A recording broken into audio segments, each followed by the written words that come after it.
Hello guys, what's up? Welcome to the new tutorial from the SketchUp Arc Studio. Today I'm going to show you how you can create some simple realistic render from the exterior of the house in SketchUp with the Enscape. So before we start this tutorial, please like and subscribe our YouTube channel, and thanks for your support till now.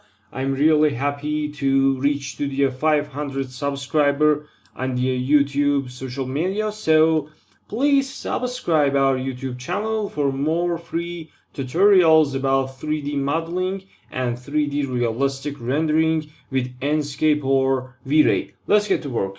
I'm going to maximize the screen in here, and from the upstairs I'm going to click on the view management in this place. So I will click on the camera number 1 C1 in here, and this is the main shot that I create for this session. So I will close it and start my job with the converting this type of house to the 2-point perspective house. So I will click on the perspective option in here and change it to the 2-point perspective. So something like that is really wonderful for this job. So I will click on the save frame in here, and I want to focus a little bit on my target, this house, but I don't know how. For this reason, I'm going to open the visual setting in this place and move it to this side. So I will start reducing the field of view from 90 degree to some number, something for example like this, to reach to the best result of my rendering. Be careful with these edges about your render to don't pass it. For example, something like this can be really wonderful, but I can zoom it out a little bit, like 56 for example. Something like that is really good. So I will change the exposure of the screen to some type of good number. For example, 64 can be really good for this type of rendering here. And I think I can move some type of trees in this place to change my rendering quality.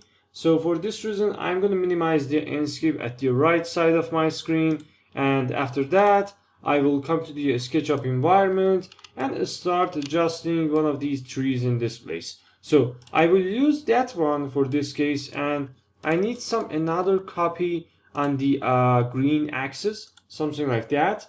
So I will rescale it a little bit smaller, something like this, and move it near to my camera, something like that.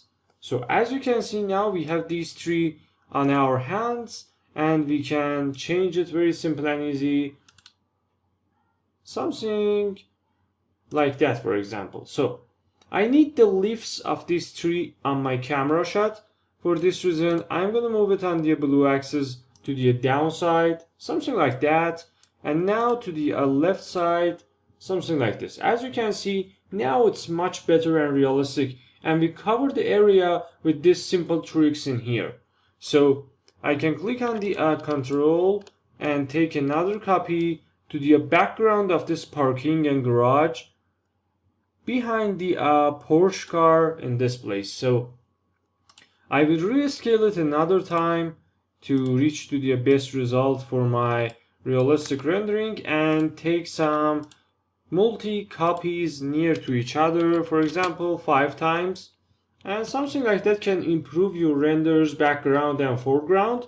So I will come back to the SketchUp and Enscape environment. So something like this we have in this place, and I want to adjust some different settings about contrast, chromatic aberration, and focus overflow. So I want to open the visual setting in here, move it to this place. Exposure is good, field of view is done. Now I want to turn on the depth of field, turn off the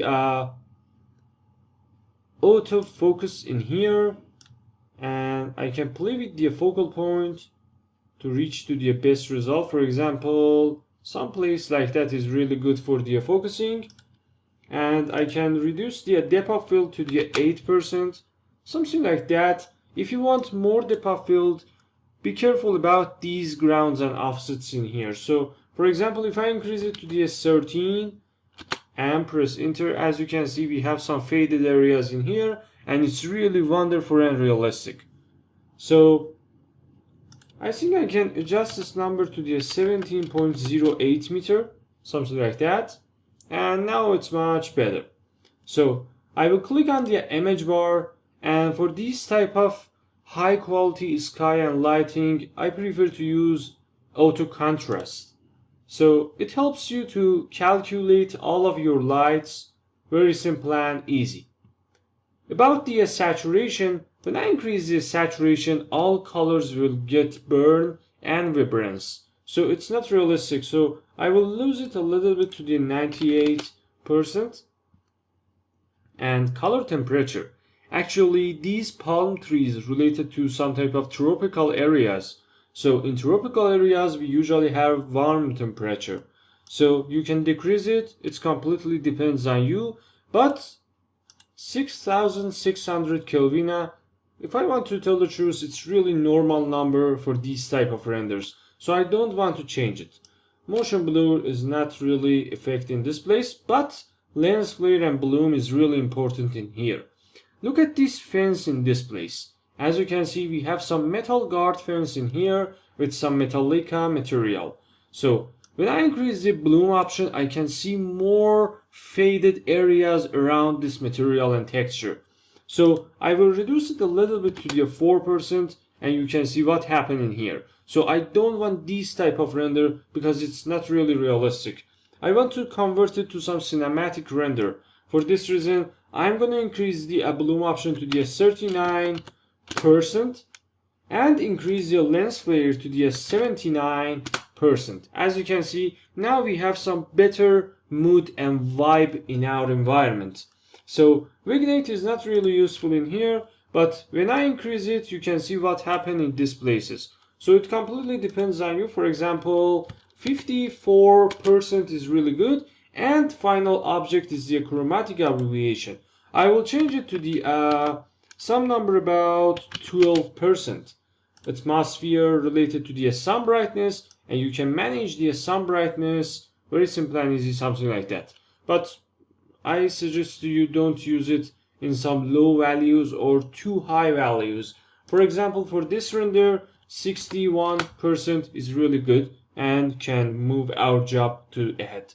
So shadow sharpness related to these shadows of this palm tree in here, and it completely depends on you. So I will increase the shadow sharpness a little bit to see what happened. As you can see now, we have sharp shadows than the past. So 91% is really good. And artificial light brightness is not really useful because we don't have any type of spotlight or sphere light. And for the final steps, I'm going to turn off the window speed. Everything is done for me right now, and in the output I will change it to the JPG format. So I will increase the rendering quality to the high mode to see what happened. And for the final job, I'm going to minimize the Enscape in here, open the paint bucketing displays, and click on the Enscape material editor for changing some of small details on this car in here. So this is the Porsche 911, my favorite car. Comment your favorite car below this video. So I will click on the Enscape material editor to see what happened, and I want to select the Porsche body color. So unnamed material number 1 is the texture related to the Porsche car. So I can change the color of it, as you can see, very simple and easy, and all of them completely depends on you. For example, you can change it to the blue, or you can change it to the completely black. It depends on you. For example, if you use red, the result is something like that. But I prefer to use some normal number like the light gray or something like the, for example, Gainsborough. It's really good, not bad. So 40% for the Metallica and 12% for the roughness. Now we have some normal material in here. Everything is done for us right now, and only I want to add one of simple objects in Enscape like the people.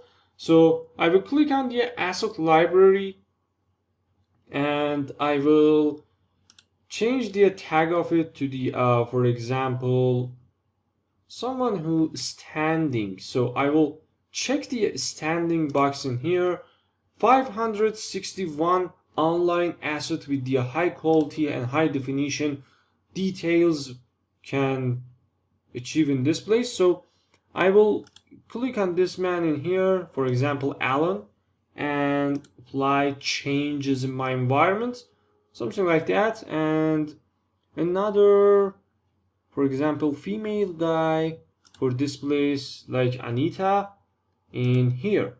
So I will click on the apply changes again. So everything is done for us right now. I only want to move Anita a little bit to the someplace, something like that. And for the final step, I'm gonna use birds for my sky. So I will click on the clear all in here, change the category to the animals, and I want to select flock of birds and add it to my environment like that, and click on the apply changes. So I will close it and press L another time on my keyboard. So I will select these pigeons in here like that, click on the move option, move them a little bit to the upside and rotate them a little bit to here and move them another time to the downside. So I will click on the apply changes, and this is the final result that we have in here. Everything is good for us, and I think I can zoom out a little bit, about 58°, and I can orbit to the downside and have more sky in my environment. Everything is good for us, and time for the rendering. So I will click on the screenshot button in here and save it on my desktop with some Enscape file name and press save. So as you can see, it depends on your system and your graphic card. I use NVIDIA denoiser for better results too. So it depends on you. If you use RTX graphic cards, you can turn on the RTX.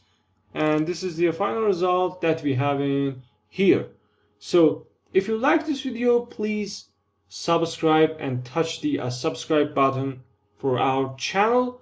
Thanks for your support. Thanks for your watching, and goodbye.